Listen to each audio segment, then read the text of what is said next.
किताबें सिर्फ जानकारी देती हैं, लेकिन सही समझ ही सफलता दिलाती है। स्वागत है आपका आज की क्लास में। विजन आईएएस अप्रैल 2026 मंथली मैगजीन का गहराई से एनालिसिस करेंगे। हर महत्वपूर्ण टॉपिक को सरल भाषा में और हैंड रिटन नोट्स के साथ समझेंगे, ताकि कंसेप्ट भी क्लियर हो और रिवीजन भी आसान बने। तो चलिए शुरुआत करते हैं अपने पहले टॉपिक के साथ, राज्य व्यवस्था एवं शासन, जो हमारा पॉलिटी संबंधित विषय दिया हुआ है। इसमें पहला टॉपिक है पॉलिटी के अंतर्गत विश्वास आधारित शासन। आखिर ये है क्या? आप मैगजीन तो पढ़ लेते हो, परंतु मैगजीन के बाद उस टॉपिक को याद करना थोड़ा असंभव सा लगता है। इसी असंभव को संभव बनाने के लिए शुरू करते हैं हैंड रिटन नोट्स के साथ विश्वास आधारित शासन। आखिर विश्वास आधारित शासन है क्या? क्यों सुर्खियों में रहा? पहले हमारा प्रश्न उठता है, आखिर ये न्यूज़ सुर्खियों में क्यों रही? न्यूज़ सुर्खियों में इसलिए रही क्योंकि जो लोकसभा में जन विश्वास अधिनियम 2026 पारित किया गया, इसलिए टॉपिक सुर्खियों में रहा। क्यों सुर्खियों में रहा? क्योंकि लोकसभा में जन विश्वास अधिनियम 2026 पारित किया गया। ये अधिनियम है क्या? हमें ये तो पता लग गया कि न्यूज़ में क्यों रहा। आखिर ये अधिनियम है क्या? ये अधिनियम प्रावधान करता है, जो सार्वजनिक संस्थाएं होती हैं, जो पब्लिक अथॉरिटी होती हैं, उनसे उम्मीद की जाती है कि आप जो कठोरता से शासन चलाया जाता है उसे सहयोगात्मकता की ओर परिवर्तित किया जाए। भाव कहने का तात्पर्य है कि जहाँ दंडात्मक कार्रवाई की जाती थी, वहाँ समझा बुझाकर मामले का हल कर लिया जाए। जैसे कि संस्थाओं से अपेक्षा की जाती है कि वो पारदर्शी रहें, ट्रांसपेरेंसी रहे, उनमें जवाबदेहिता तय हो, संवेदनशील हो। जैसे कि आपने देखा होगा कि जब हमारा सीजेपी का प्रोटेस्ट हो रहा था, तो पुलिस के द्वारा आरएएफ के द्वारा जो फोर्स यूज़ किया गया था, वो क्या था? वो असंवेदनशीलता को दर्शाता था। तो यही कौन सा शासन होना चाहिए था? यही होना चाहिए था विश्वास आधारित शासन। बच्चों को समझाया बुझाया जाता, ना कि उन पर लाठीचार्ज किया जाता। इसलिए शासन को कठोर शासन से सहयोगात्मकता की ओर परिवर्तित करना इसका उद्देश्य है, कि विश्वास की ओर लेकर जाना, बच्चों को मारने की बजाय उन्हें समझाना बुझाना। यह है विश्वास आधारित शासन। आखिर इसकी आवश्यकता क्यों है? हमें इस शासन की आवश्यकता क्यों पड़ी? इस शासन की आवश्यकता इसलिए पड़ी क्योंकि जो हमारे कोर्ट में लंबित, जैसे किसी पर केस कर दिया, शासन व्यवस्था कहती है कि अगर उस पर केस किया गया तो मामला कोर्ट में जाएगा। कोर्ट पर ऑलरेडी 5 करोड़ से ज़्यादा मामले लंबित हैं। इससे जो लंबित मामलों की संख्या कम होगी, नियमों में सुधार होगा, क्योंकि कोई भी व्यक्ति कोई बिजनेस शुरू करना चाहता है, नियम होते हैं, जो रूल्स एंड रेगुलेशंस होते हैं, जो कानूनों के नीचे दबा व्यक्ति होता है, वो कार्य करने में असमर्थ रहता है कि मुझे कागजी कार्रवाई करनी पड़ेगी, छोड़ो ये काम रहने देते हैं। इससे क्या होता है? इससे आर्थिक विकास होगा हमारा, क्योंकि विश्वास गहरा होगा, हमें कागजी कार्रवाई इत्यादि नहीं करनी पड़ेगी, कोई कठोर शासन लागू नहीं होगा, लोगों की सहयोगात्मकता, नागरिक शासन होगा, सुशासन होगा, वही विश्वास आधारित शासन कहलाएगा। इसी प्रकार लोगों का स्वैच्छिक अनुपालन, लोग स्वयं अनुपालन करें किसी चीज़ का। जैसे कि आप अंडरटेकिंग भरते हैं, अंडरटेकिंग में क्या होता है? अंडरटेकिंग में होता है कि हाँ, इस चीज़ का मैं स्वयं क्या हूँ? मैं स्वयं जिम्मेवार हूँ। स्वैच्छिक अनुपालन होगा, जैसे कि 2014 में शपथ पत्र के स्थान पर क्या लाया गया? शपथ पत्र के स्थान पर लाया गया स्व प्रमाणन, स्व घोषणा करना। इसी प्रकार जो प्रशासनिक दक्षता है, जो प्रशासन है, वो अपनी दक्षता से कार्य करेगा, नागरिक सुलभता शासन बनेगा, नागरिकों के सुलभ शासन बनेगा। नेक्स्ट हम देखते हैं कि इस विधेयक 2026 में है क्या, किसके बारे में है? यह प्रावधान करता है कि दंडात्मकता से, जहाँ पर दंड दिया जाता था, वहाँ से कहाँ पर जाना? दंडात्मकता से हमें शिफ्ट होना पड़ेगा, विश्वास आधारित शासन की ओर हमें स्थानांतरित होना पड़ेगा, जो 2023 के एक्ट में आधार पर है। 2023 में भी एक्ट पारित किया गया था, इसी के आधार पर 2026 में एक्ट पारित किया गया है। जिसमें क्या प्रावधान किया है? जिसमें प्रावधान किया गया है जो 42 केंद्रीय प्लस 183 प्रावधान है, अपराध की श्रेणियों से इन्हें बाहर कर दिया गया है।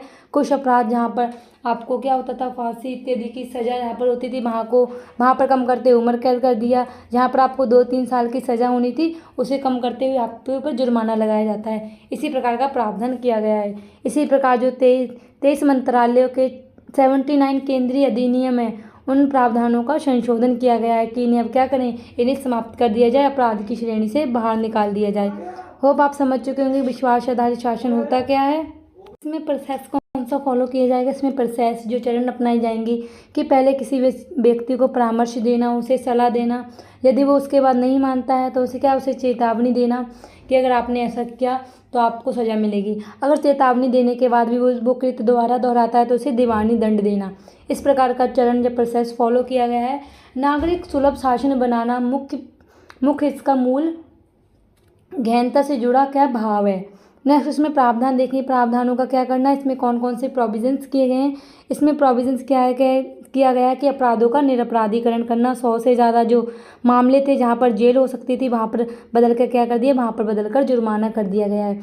उसी प्रकार कुछ अपराधों को अपराध की श्रेणी से हटाना, जैसे कि राष्ट्रीय राजमार्ग बाधित था, उसमें क्या था, उसमें आपको सज़ा हो सकती थी यदि आप राष्ट्रीय राजमार्ग को बाधित करते हैं, परंतु उसे परिवर्तित करते हुए कर दिया गया कि आपके ऊपर 1 करोड़ का जुर्माना लगेगा। उसी प्रकार देखें तो दिल्ली पुलिस अधिनियम 1978 में प्रावधान था कि यदि आप आग लगने की खबर देते हो और उस जगह पर आग नहीं लगी तो आपको सज़ा हो सकती थी, परंतु अब प्रावधान क्या कर दिया गया, प्रावधान कर दिया गया है यदि इस प्रकार की आप जानकारी देते हो कि जहाँ पर आग लगने की संभावना है, जब मुझे लग रहा है कि आग लग चुकी है और वहाँ पर जाकर देखा तो आग नहीं लगी थी, तो आपके ऊपर किसी प्रकार की कार्रवाई नहीं होगी। इसी प्रकार जुर्माना और दंड में 10% की वृद्धि की गई है। इससे कौन कौन सी समस्याएं उत्पन्न हो सकती हैं, विश्वास आधारित शासन से कौन कौन सी समस्याएं उत्पन्न होंगी, तो जो स्वयं अनुपालन पर निर्भरता है, जैसे कि खुद व्यक्ति अपने ऊपर लगेगा, जिम्मेवारी लेगा कि हाँ मैं इसका अनुपालन स्वेच्छा अनुसार करूँगा। ये क्या हो सकता है, ये हानिकारक हो सकता है। जो नियामकीय प्रभाव इससे कम हो सकता है, ये नियम और कानून बनाए गए उनका प्रभाव कम होगा। पर्यावरण संरक्षण को हानि हो सकती है। उसी प्रकार तकनीकी क्षमता कम है, देखा जाए तो जो जैसे कि उदाहरण ले सकते हैं कि CBI में लगभग क्या है 15% पद खाली हैं। यदि इन पदों को भरा जाए तो विश्वास आधारित शासन को एक अच्छा रूप दिया जा सकता है, नागरिक सुलभ शासन बनाया जा सकता है। इसी प्रकार देखें तो साइबर अपराध जैसे कि डेटा चोरी इत्यादि की समस्याएं एक प्रमुख समस्या बनकर उभर कर आई है डिजिटल युग में। औपनिवेशिक मानसिकता के कारण इसे अपनाना कठिन है, क्योंकि जो मंत्री लोग होते हैं, जो प्रशासनिक, जो SP SSP साहब होते हैं, पुलिस होती है, इवन की कांस्टेबल अपने आप को लाट साहब समझते हैं। औपनिवेशिक मानसिकता है कि अगर आप कुर्सी पर बैठे हो तो बाकी कौन है, बाकी आपके लिए कोई नहीं है, कीड़े मकोड़े के समान है। इस मानसिकता के कारण जो विश्वास आधारित शासन है इसे अपनाना थोड़ा कठिन है। इसके लिए क्या उपाय और कदम उठाने चाहिए, क्या कोई से कदम उठाए गए हैं? हाँ, सरकार के द्वारा, जैसे कि डायरेक्ट बेनिफिट ट्रांसफर DBT की जो प्रक्रिया फॉलो की गई, जिसमें आपको लाभ का हस्तांतरण डायरेक्ट आपके बैंक खातों में कर दिया जाता है। इससे क्या होता है, इससे भ्रष्टाचार में कमी आती है। भ्रष्टाचार में कमी के साथ साथ कागजी कार्रवाई कम होती, जैसे कि राजीव गांधी जी द्वारा कहा गया था कि यदि मैं किसी व्यक्ति को 1 रुपया भेजता हूँ ऊपर से, तो निचले स्तर पर आते आते उस व्यक्ति के पास मात्र 65 पैसे मिलते हैं 1 रुपया में से। DBT से जो भ्रष्टाचार है उसमें कमी आएगी। ईज़ ऑफ डूइंग बिजनेस 2.0 शुरू किया गया है, वह सुलभ बनेगा। इसी प्रकार नागरिक चार्टर हैं, जो सिटीजन चार्टर हैं, ये क्या करेगा, ये सिटीजन्स के मध्य विश्वास उत्पन्न करेगा कि हाँ भारत में रह रहे हैं, हमारी भी सुनी जाएगी, हर एक चीज़ के लिए कोई कठोर दंडात्मक कार्रवाई नहीं की जाएगी। जैसे कि कहा जाता है कि बच्चों को मारने पीटने से बच्चे बिगड़ते हैं, यदि उन्हें प्यार से समझाया जाए तो बच्चे समझ सकते हैं, मारने से बच्चे बिगड़ते हैं। इसी प्रकार इस दंड देने से, छोटे से कृत्य के लिए यदि आप उसे भरपूर दंड देते हो तो उसे लगता है कि हाँ मैं दंड तो सह लूँगा, अब मुझे इतना बड़ा दंड मिला तो मैं इतना बड़ा करूँगा तो इतना ही तो मिलेगा। यदि आप उसे समझाते हैं तो क्या होता है, तो वो व्यक्ति अपनी सीमा में दायरे में रहता है। इसी प्रकार जो संविधान संशोधन किया गया था, 73वां और 74वां संविधान संशोधन किया गया था, इसमें निर्णय लेने की क्षमता नगर पंचायत और नगर पालिकाओं को दी गई थी। ये किसका उदाहरण है, ये विश्वास का उदाहरण है। आपसे एग्जाम में प्रश्न पूछा जा सकता है कि विश्वास आधारित शासन की क्या क्या समस्याएं, क्या क्या लाभ, क्या क्या हानियाँ या क्या क्या कदम उठाए गए हैं, इस प्रकार का प्रश्न पूछा जा सकता है मीन्स में। नेक्स्ट हम देखते हैं कि भविष्योन्मुखी राह क्या हो सकती है। भविष्योन्मुखी राह हो सकती है कि इसमें नागरिकों की भागीदारी होनी चाहिए। किसी प्रकार का हमें कानून बनाना है तो उसे क्या होना चाहिए, उसे नागरिकों के लिए, सिटीजन्स के लिए एक पोर्टल पर डाल देना चाहिए ताकि वो उस कानून के बारे में जागरूक हो सके और अपनी राय दे सके। इसी प्रकार जो अनैतिक व्यवहार है उसको उत्साहित करना चाहिए। किसी प्रकार का व्यक्ति कोई नैतिकता से बाहर जो समाज में क्या नहीं है, समाज में स्वीकार्य नहीं है, इस प्रकार का व्यवहार करता है तो उसे हतोत्साहित किया जाना चाहिए। कि कोई भ्रष्टाचार करता है, जैसे कि हमारे समाज में भ्रष्टाचार को क्या है, भ्रष्टाचार को मान्यता मिल चुकी है। कोई दहेज लेता है, कोई उसे बुरी तरह से नहीं देखता कि उसने दहेज लिया है, अपितु उसे मान्यता मिल चुकी, इसी मान्यता को हतोत्साहित करना चाहिए। अनैतिक व्यवहार हतोत्साहित होगा तो हमारा जो विश्वास आधारित शासन है और मजबूत होता जाएगा। टेक्नोलॉजी बेस्ड रूल अपनाना चाहिए। मनुष्य होता है, टेक्नोलॉजी से क्या होता है, टेक्नोलॉजी से किसी प्रकार की प्रक्रिया को किसी प्रकार के यदि अपडेट करना है तो डायरेक्ट आप असेस कर सकते हैं। इसी प्रकार हमें परिणामों की शासन व्यवस्था अपनानी चाहिए, ना कि पहले कर्म करे जाओ और फिर बाद में परिणाम देखो। पहले हमें उसका परिणाम देखना चाहिए, इस कृत्य को करने के बाद क्या परिणाम मिला, उसी प्रकार की व्यवस्था हमें अपनानी चाहिए परिणाम को आधार बनाते हुए। ये रहा हमारा विश्वास आधारित शासन। होप आप समझ चुके होंगे। यदि किसी नोट PDF इत्यादि चाहिए तो आप मुझे कमेंट बॉक्स में पूछ सकते हैं, आपके लिए टेलीग्राम चैनल बना दिया जाएगा। नेक्स्ट हम देखते हैं, नेक्स्ट हमारा टॉपिक है जनगणना 2027। आखिर ये क्या है जनगणना 2027? सभी जानते हैं कि जनगणना का चरण अभी चल रहा है और आपके शहरों में जनगणना जैसी प्रक्रिया का पालन किया जा रहा होगा। जनगणना का भाव है कि लोगों की गणना करना कि कितने लोग रहते हैं कितने नहीं रहते। तो जनगणना 2027 शुरू हो चुकी है, प्रथम चरण इसका शुरू हो चुका है। जो जनगणना पहले 2021 में होनी थी, 2021 में जनगणना होनी थी, वो 2021 में क्यों नहीं हुई? क्योंकि कोविड-19 जैसी महामारी के कारण इस प्रकार की जनगणना को रूप देना असंभव हो गया था। तो 2021 में होने वाली जनगणना अब 2027 में शुरू हो चुकी है। जो 2027 में जनगणना होगी वो पूर्ण रूप से डिजिटलीकृत होगी। इसमें कागज़ पेन का इस्तेमाल नहीं किया जाएगा। आपके पास आपके शहर आपकी गली में सरकार के द्वारा नियुक्त अधिकारी आएंगे, आपसे रिकॉर्ड मांगेंगे, आपसे डिटेल मांगेंगे, वो आपके फ़ोन पर डिटेल भरते जाएंगे, ना कि पेन और कागज का इस्तेमाल किया जाएगा। तो डिजिटलीकृत होगी। 1931 के बाद ये पहली बार व्यापक जातिगत जनगणना होगी। 1931 के बाद जनगणना तो जातिगत हुई थी कि कितनी जातियाँ रहती हैं, कितनी जातियाँ हैं, कितनी पिछड़ी हैं, कितनी अगड़ी हैं, परंतु व्यापक रूप से सभी जातियों की नहीं हुई थी। तो 1931 के बाद पहली रूप से होगी 2027 में। इसका इतिहास देंगे, इतिहास संबंधी प्रश्न आपके प्रीलिम्स में पूछा जा सकता है। तो जनगणना संबंधी इतिहास के संविधान में इसके लिए कोई प्रावधान है? संविधान का आर्टिकल 246, संविधान का आर्टिकल 246 जनगणना संबंधी प्रावधान करता है। तो जो जनगणना है विषय किसका विषय है? जैसे कि हम जानते हैं कि विषय संघ, केंद्र और समवर्ती सूची में विभाजित किए गए हैं। तो जो जनगणना संबंधी विषय है वो संघ सूची का विषय है, केंद्र सरकार का विषय है, 7वीं अनुसूची के तहत संविधान के आर्टिकल 246 के तहत। क्या इसके लिए कोई विधि बनाई गई है? विधि बनाई गई है जनगणना अधिनियम 1948 और जनगणना नियम 1990 के तहत जनगणना की जाती है। नेक्स्ट, इसका संचालन किसके द्वारा किया जाता है? इसका संचालन गृह मंत्रालय के अंतर्गत किया जाता है। पूछा जाएगा किस मंत्रालय के अंतर्गत किया जाता है, क्योंकि देश के भीतर होने वाली गतिविधियां मोस्टली गृह मंत्रालय के अंतर्गत की जाती हैं। कौन करेगा? महापंजीयक और जनगणना आयुक्त द्वारा इस प्रकार की प्रक्रिया का संचालन किया जाएगा, जो गृह मंत्रालय के अंतर्गत कार्यरत होगा। नेक्स्ट देखें तो प्राचीन काल में क्या कभी जनगणना संबंधी हमें विचार देखने को मिले थे? क्या केवल अभी आए हैं विचार की जनगणना होती है?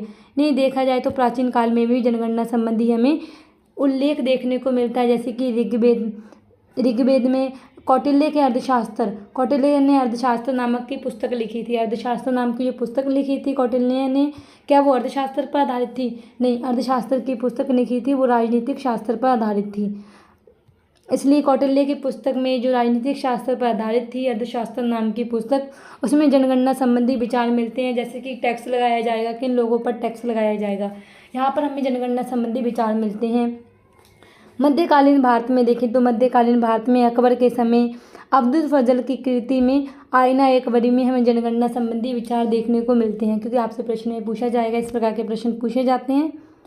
नेक्स्ट देखें तो हम ब्रिटिश काल में क्या जनगणना संबंधी विचार आए थे? हाँ, आधुनिक जो ब्रिटिश काल आधुनिक 1865 से 1800 मध्य में जनगणना की गई थी, परंतु सभी क्षेत्रों में एक साथ जनगणना नहीं की गई थी। तो सभी क्षेत्रों में जनगणना एक साथ 1881 में WC प्लीडन के नेतृत्व में की गई थी। प्रत्येक 10 वर्ष पर यह जनगणना होती थी।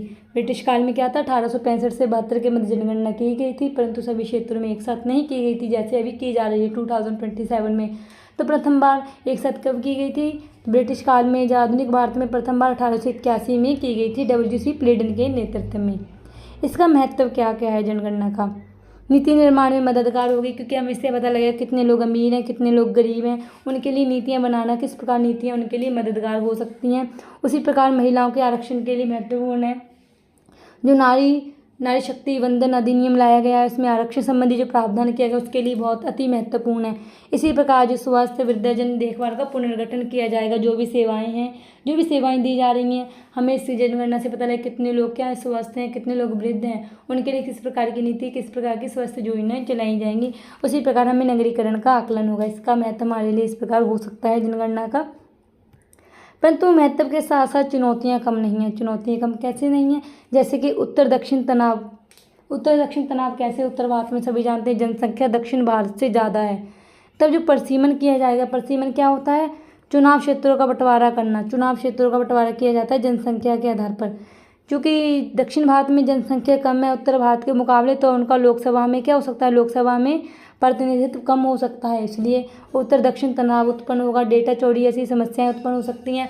आपका डेटा डिजिटल रूप से रखा जाएगा, आपकी जाति, आपका नाम, आपकी डिटेल इत्यादि। डेटा चोरी साइबर अपराध हो सकता है। राजनीति में जाति प्रमुख समस्या है, जैसे कि अगर सरकार को पता लगे इतने लोग क्या हैं, इस जाति के हैं, एक्स जाति के इतने लोग हैं, इनसे हमारी वोट बैंक की राजनीति चल सकती है, तो सरकार इन्हीं जातियों पर ध्यान देगी। अन्यथा जो वाई और जेड जाति हैं उनको अनदेखा कर दिया जाएगा, उनकी उपेक्षा की जाएगी।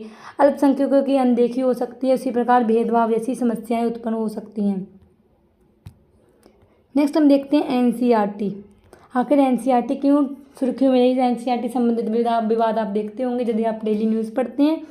तो एनसीईआरटी क्या है, इसकी स्थापना क्यों हुई थी और क्यों सुर्खियों में रही? एनसीईआरटी जिसका हेडक्वार्टर कहाँ है? जिसका हेडक्वार्टर न्यू दिल्ली में है, और इसकी स्थापना 1961 में की गई थी। किस मंत्रालय के अंतर्गत? तो केंद्रीय शिक्षा मंत्रालय के अंतर्गत की गई थी। एनसीईआरटी क्या है? एनसीईआरटी नेशनल एजुकेशन पॉलिसी 2020 के अकॉर्डिंग क्या एक नोडल एजेंसी है। किसकी नोडल एजेंसी है? प्रारंभिक बाल शिक्षा देखभाल शिक्षा, स्कूल शिक्षा और प्रौढ़ शिक्षा की नोडल एजेंसी है। आखिर ये सुर्खियों में क्यों रही? मेन प्रश्न तो यही है। तो सुर्खियों में इसलिए रही क्योंकि यूजीसी की सलाह पर, यूनिवर्सिटी ग्रांट कमीशन की सलाह पर केंद्र सरकार ने एनसीईआरटी को मानद विश्वविद्यालय घोषित किया है। तो वही प्रश्न उठता है कि मानद विश्वविद्यालय क्या है? तो हमें तो पता लग गया है कि केंद्र सरकार ने एनसीईआरटी को मानद विश्वविद्यालय यूनिवर्सिटी घोषित किया है। आखिर ये मानद विश्वविद्यालय है क्या? तो मानद विश्वविद्यालय जिसे घोषित कर दिया जाता है उसे कुछ शैक्षणिक प्लस विशेषाधिकार प्राप्त हो जाते हैं, कुछ उसे स्पेशल प्रोविजंस मिलते हैं यदि किसी विश्वविद्यालय को मानद विश्वविद्यालय घोषित किया जाए। तो आपसे प्रश्न पूछा जाएगा कि केंद्र सरकार द्वारा मानद विश्वविद्यालय घोषित किया जाता है या यूजीसी के द्वारा मानद विश्वविद्यालय घोषित किया जाता है? तो आपको याद रखने की जरूरत है कि केंद्र सरकार घोषित करती है। किसकी सलाह पर? यूनिवर्सिटी ग्रांट कमीशन की सलाह पर। इसी प्रकार एनसीईआरटी को घोषित किया गया है, जिसकी स्थापना 1961 में हुई थी। नेक्स्ट देखते हैं राष्ट्रमंडल संसदीय संघ, सीपीए आखिर है क्या? आखिर ये है क्या? ये अंतर्राष्ट्रीय संसदीय संगठन है। इसका उद्देश्य कि सदस्य देश हैं, जितने भी देश इसके सदस्य हैं, सीपीए के सदस्य हैं, उन देशों के बीच क्या संसदीय लोकतंत्र को बढ़ावा देना, वहाँ पर लोकतंत्र बना रहे, संसदीय लोकतंत्र बना रहे, उसको बढ़ावा देना, यही इसका उद्देश्य है। इसलिए इसका गठन किया गया था। इसका प्रकाशन किसके द्वारा किया जाता है? प्रकाशन दक्षिण पार्लियामेंट जर्नल में इसका प्रकाशन किया जाता है। इसमें जो देश होते हैं उन्हें 9 भौगोलिक क्षेत्रों में बांटा जाता है। याद रखना, 9 भौगोलिक क्षेत्रों में बांटा जाता है। क्या भारत इसका सदस्य है? हाँ, भारत इसका सदस्य देश है, जिसमें कि सीपीए का सम्मेलन हुआ था भारत में। सीपीए का हेडक्वार्टर कहाँ है? सीपीए का हेडक्वार्टर लंदन में है, जिसकी स्थापना 1911 में की गई थी। इसमें कौन कौन सी संस्थाएं शामिल हैं? इसमें 180, जिसमें से राष्ट्रीय, राज्य, प्रांतीय और विधायिकाएं शामिल हैं। इसका उद्देश्य क्या है? उद्देश्य याद रखने की आपको जरूरत है कि संसदीय लोकतंत्र को बढ़ावा देना। नेक्स्ट हम देखते हैं न्यायाधीशों को हटाना। आखिर ये टॉपिक है क्या? न्यायाधीशों को हटाना क्यों सुर्खियों में रहा? न्यायाधीशों को हटाना सुर्खियों में इसलिए रहा, न्यूज़ में इसलिए रहा क्योंकि जसवंत वर्मा ने त्याग पत्र दिया है राष्ट्रपति को। तो आपको समझ लगा होगा कि राष्ट्रपति को त्याग पत्र दिया है जसवंत वर्मा ने, जो न्यायाधीश थे। तो न्यायाधीश किसे त्याग पत्र देते हैं? न्यायाधीश त्याग पत्र देते हैं राष्ट्रपति को। न्यायाधीशों को किस प्रकार हटाया जाता है? आर्टिकल 124 जो सुप्रीम कोर्ट के न्यायाधीशों के, और आर्टिकल 218 जो हाई कोर्ट के न्यायाधीशों के संबंधी प्रावधान करता है। यदि न्यायाधीशों को हटाना है तो उन्हें केवल महाभियोग की प्रक्रिया के द्वारा ही हटाया जाता है। महाभियोग की प्रक्रिया क्या है? संविधान के उल्लंघन के आधार पर न्यायाधीशों को हटाया जा सकता है। यदि उन्होंने संविधान के अकॉर्डिंग कार्य नहीं कर रहे तो उन पर महाभियोग लगाया जाता है। इसी आधार पर न्यायाधीशों को हटाया जा सकता है, अन्यथा आप न्यायाधीशों को नहीं हटा सकते। इन्हें हटाने की प्रक्रिया क्या है? इन्हें हटाने की प्रक्रिया की लोकसभा में यदि 100 और राज्यसभा में यदि 50 लोग इस प्रस्ताव पर हस्ताक्षर कर देते हैं, किसी प्रकार का प्रस्ताव लाया गया, यदि लोकसभा में उस प्रस्ताव को लाया गया है न्यायाधीश को हटाने का, तो लोकसभा में 100 सांसदों के हस्ताक्षर, यदि राज्यसभा में लाया गया तो राज्यसभा में 50 लोगों के प्रस्ताव पर हस्ताक्षर चाहिए। तत्पश्चात आरोपों की जांच होती है, जो 3 सदस्यीय समिति जांच करती है। यदि लोकसभा और राज्यसभा विशेष बहुमत से प्रस्ताव को पारित कर देते हैं तो उस प्रस्ताव को पारित करने के बाद राष्ट्रपति के पास भेज दिया जाता है। तत्पश्चात राष्ट्रपति के द्वारा न्यायाधीशों को हटा दिया जाता है। न्यायाधीशों को हटाने की प्रक्रिया आपको याद रखने की आवश्यकता है। नेक्स्ट हम देखते हैं कि न्यायाधीशों को स्वयं सुनवाई से अलग करना। जैसे कि आपने देखा होगा कि यदि हित मिलती है यदि न्यायाधीश मान लो किसी का पिता है और उसके पुत्र ने क्या कर दिया, उसके पुत्र कोर्ट में उपस्थित है, किसी प्रकार का अपराध, किसी प्रकार का उसने कृत्य कर दिया है, तो उनका दायित्व बनता है। किसी प्रकार का संहिताबद्ध कानून नहीं लिखा है कि उनको हटना ही पड़ेगा। वो अपने पुत्र के खिलाफ केस नहीं कर सकते या उनके खिलाफ कोई भी किसी प्रकार की प्रक्रिया को आगे जारी नहीं रख सकते, क्योंकि इससे क्या होगा, वो निष्पक्ष होकर न्याय नहीं कर सकते कि उनका पुत्र आ जाएगा, तो इससे क्या होगा, हितों का टकराव उत्पन्न हो सकता है। इसलिए क्या, हितों का टकराव उत्पन्न ना हो, इसलिए न्यायाधीश स्वयं अपने आप को सुनवाई से अलग कर लेते हैं यदि उनका जान पहचान का, उनके माता पिता, सगे संबंधी में से कोई पाया जाता है। इसका उद्देश्य क्या है? निष्पक्ष न्याय प्रशासन और तटस्थता बनाए रखना, न्यायिक तटस्थता बनाए रखना इसका प्रमुख उद्देश्य है। पूर्वाग्रह के विरुद्ध नियम बनाया है, जैसे कि अगर उनका पिता है तो बेशक उन्होंने सही निर्णय दिया हो, परंतु हमारा पूर्वाग्रह क्या है कि उन्होंने गलत ही निर्णय दिया होगा अपने पुत्र को देखते हुए, इसलिए पूर्वाग्रह के विरुद्ध ये नियम बनाया गया है। कोई ये नियम लिखा गया है, कहीं कानून बनाया गया है, संहिताबद्ध किया गया नहीं, कोई नियम नहीं है। ये एक प्रक्रिया है जिसे आप स्वयं अपना सकते हो, आपकी नैतिकता इसमें कार्य करती है। उदाहरण देखें तो इसके क्या क्या उदाहरण है, जैसे कि रंजीत ठाकुर बनाम भारत संघ, उसी प्रकार चंद्र प्रभा बनाम भारत संघ 2025 में। इस प्रकार न्यायाधीशों ने अपने आप को स्वयं अलग किया था न्यायिक निर्णयों में। नेक्स्ट देखते हैं मनोनीत सदस्य, नॉमिनेटेड मेंबर्स क्या होते हैं। ये सुर्खियों में क्यों रहा? सुर्खियों में इसलिए रहा क्योंकि जो नॉमिनेटेड मेंबर्स है उसमें से पहली बार किसी एक मेंबर को राज्यसभा में सभापति बनाया गया है। मनोनीत सदस्य क्या होते हैं? मनोनीत सदस्य जिन्हें राष्ट्रपति द्वारा मनोनीत किया जाता है। राष्ट्रपति द्वारा 12 सदस्यों का मनोनयन किया जाता है राज्यसभा में, तो उन मनोनीत सदस्यों में से 12 में से एक सदस्य को क्या बनाया गया है? उपसभापति बनाया गया है। पहली बार बनाया गया किसी मनोनीत सदस्य को। आर्टिकल 89 शायद 250 होते हैं, 250 सदस्यों में से 12 सदस्यों का मनोनयन किया जाता है राष्ट्रपति के द्वारा। जिन मनोनीत सदस्य क्या कर सकते हैं? बहस और चर्चा में भाग ले सकते हैं। राष्ट्रपति के निर्वाचन में मनोनीत सदस्य भाग नहीं लेते, याद रखना, राष्ट्रपति के निर्वाचन में भाग नहीं लेते। उपराष्ट्रपति के निर्वाचन में मनोनीत सदस्य भाग लेते हैं। उसी प्रकार यदि राष्ट्रपति को हटाना हो तो राष्ट्रपति को हटाने की प्रक्रिया में भाग लेते हैं, परंतु निर्वाचन में भाग नहीं लेते। उपसभापति के क्या कार्य होता है? उपसभापति के कार्य देखें तो कौन कौन से कार्य उपसभापति के द्वारा किए जाते हैं। उपसभापति के आर्टिकल 89 के तहत राष्ट्रपति क्या करते हैं? उन मेंबरों का मनोनयन करते हैं। यदि राष्ट्रपति का पद खाली होता है तो उपराष्ट्रपति एज अ राष्ट्रपति कार्य करेंगे। उसी प्रकार जब उपराष्ट्रपति एज अ राष्ट्रपति कार्य करेंगे तो उपराष्ट्रपति का पद खाली हुआ तो उस उपराष्ट्रपति के रूप में कौन कार्य करता है? उपराष्ट्रपति के रूप में कार्य करता है उपसभापति। यही उपसभापति का कार्य होता है। नेक्स्ट देखते हैं, नेक्स्ट टॉपिक संविधान संशोधन। 131वां संविधान संशोधन अधिनियम 2026 लोकसभा में 2/3 बहुमत से पारित नहीं हो पाया। तो ये 131वां संविधान संशोधन है क्या जो लोकसभा में पारित नहीं हो पाया। ये अधिनियम प्रावधान करता है, क्या प्रावधान करता है? अधिनियम प्रावधान करता है कि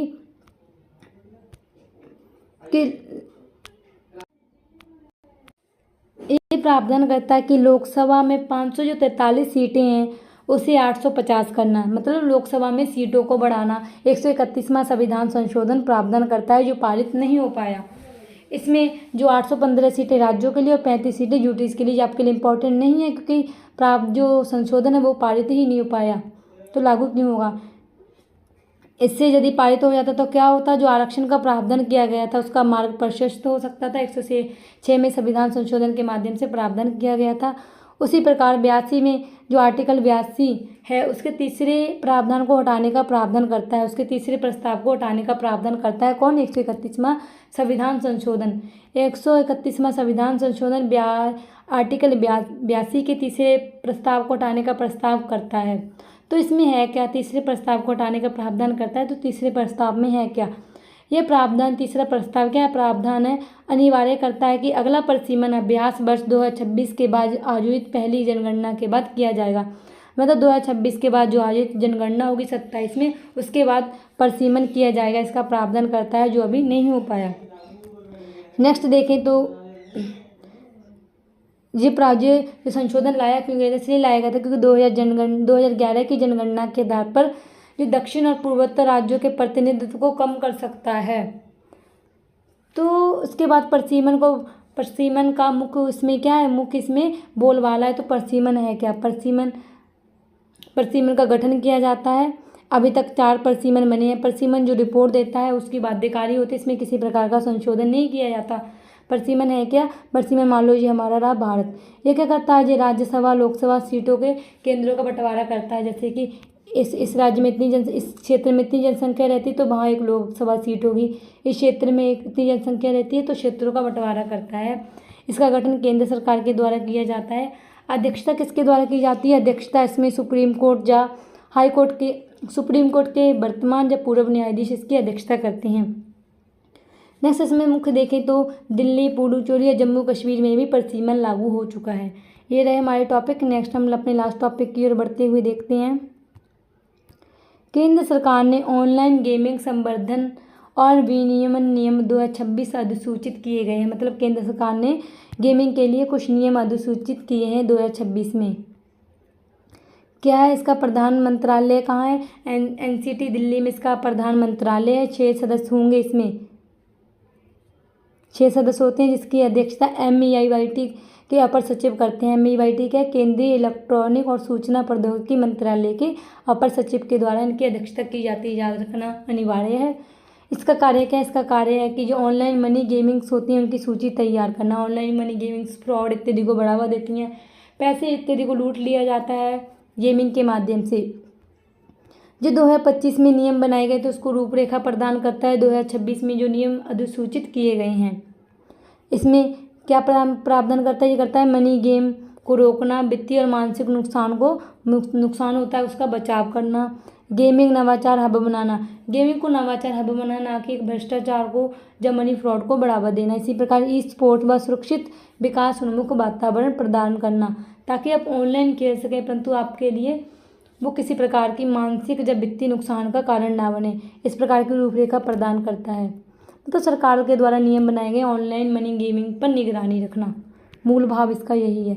नेक्स्ट देखिए इसमें क्या प्रावधान किया गया, इसमें प्रावधान किया गया है दंड और कार्यवाही का। इसमें प्रावधान किया गया है जो आपको कार्यवाही है वो डिजिटली रूप से आप पर कार्यवाही की जाएगी, आपको भौतिक उपस्थिति होना अनिवार्य नहीं है। इसी प्रकार ऑनलाइन गेमिंग का निर्धारण करना, कौन सी गेम मनी गेम है, कौन सी गेम मनी गेम नहीं, जैसे कि सट्टाबाजी इत्यादि जो गेमें होती हैं। जो लेन देन होते हैं उसका जोखिम होता है, उसके बाद शिकायत कर सकते हैं। इसके लिए 2 स्तरीय शिकायत तंत्र बनाया गया है। पहला आंतरिक शिकायत प्रणाली, यदि उसके बाद भी आपकी शिकायत का समाधान का निपटारा नहीं होता तब अपीलीय ट्रिब्यूनल के पास 30 दिन के भीतर समस्या को सुलझाए जाने का लक्ष्य रखा है। नेक्स्ट हम देखते हैं अपना last topic, AI governance and economic group क्या है, आखिर ये टॉपिक है क्या। तो अंतरमंत्रालय निकाय है। ये क्या है, एक अंतरमंत्रालय निकाय है जैसे MEITY ने गठन किया है। किसने गठन किया है, भारत ने AI को औपचारिकता रूप प्रदान करने के लिए इसका गठन किया है। AIGEC AI governance economic group का गठन किया गया है। ये क्या है, एक 10 सदस्यीय अंतरमंत्रालय निकाय है। इसका अध्यक्ष MEIT के मंत्री, उपाध्यक्ष राज्य मंत्री होते हैं। इसका कार्य क्या है, इनके सदस्यों का कार्य क्या है? नीति निर्माण करना, साइंस एंड टेक्नोलॉजी, सिक्योरिटी इत्यादि में नियम बनाना। वित्तीय सहायता कौन प्रदान करता है? इसे देखा जाए वित्तीय सहायता किसी से तो पैसे फंडिंग मिलती होगी, तो प्रौद्योगिकी एवं नीति विशेषज्ञ समिति के द्वारा इसे फंडिंग की जाती है, वित्तीय सहायता प्रदान की जाती है। कौन सी रणनीति अपनाई गई है? इसमें रणनीति अपनाई गई सभी के लिए एआई क्या बनाना है? एआई को सुलभ बनाना, सभी की पहुंच संभव हो सके, विकास इंडिया मिशन इत्यादि इसके लिए चलाई जा रही हैं। लोकतंत्रीकरण को बढ़ावा देना, इसमें 7 सिद्धांत अपनाए गए हैं। एआई गवर्नेंस रणनीति में 7 सिद्धांत अपनाए गए हैं। ये आपके देश के लिए इंपॉर्टेंट हो सकता है, जैसे कि विश्वास उत्पन्न करना, जन केंद्रित शासन बनाना, लोगों के अनुसार शासन बनाना, जिनमें नवाचार करना, परंतु उस नवाचार के ऊपर आपकी जिम्मेवारी होना, जिम्मेदार पूर्वक नवाचार करना। जैसे कि किसी प्रकार का फ्रॉड होता है तो आप उसके लिए जिम्मेवार हो सकते हैं, नवाचार की अच्छी बात है। जवाबदेहिता तय करना, सुनिश्चित करना, समझदारी पूर्वक कार्य करना, समुत्थानशीलता, सभी का उत्थान हो, उसमें सभी का लाभ हो, किसी एक व्यक्ति तक सीमित ना हो, उसी प्रकार संधारणता, आने वाली पीढ़ियों और पर्यावरण को ध्यान में रखा जाए, इस प्रकार अपनाया गया। होप आप समझ चुके होंगे इस टॉपिक पॉलिटी, राज्य व्यवस्था और राज्य व्यवस्था शासन जैसे टॉपिक को यहीं समाप्त करते हैं। आपको इतने टॉपिक थे, अगर वीडियो अच्छी लगी तो वीडियो को लाइक, चैनल को सब्सक्राइब करें, क्योंकि हैंड रिटन नोट्स के साथ आपको विजन की मैगजीन कराई जाएगी। जब तक के लिए थैंक यू, बने रहें, चैनल को सब्सक्राइब अवश्य कर लें।